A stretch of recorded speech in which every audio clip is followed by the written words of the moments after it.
How to increase the FPS on Roblox. As you can see right now, I have the lag problem on my Roblox. So all what you have to do to fix this problem, as you can see right here, just go to the top corner and click on Roblox logo.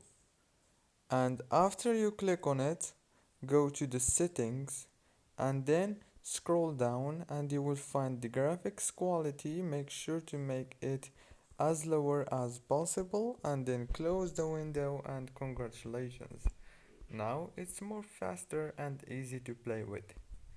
Don't forget to like and subscribe, and see you later on the next video.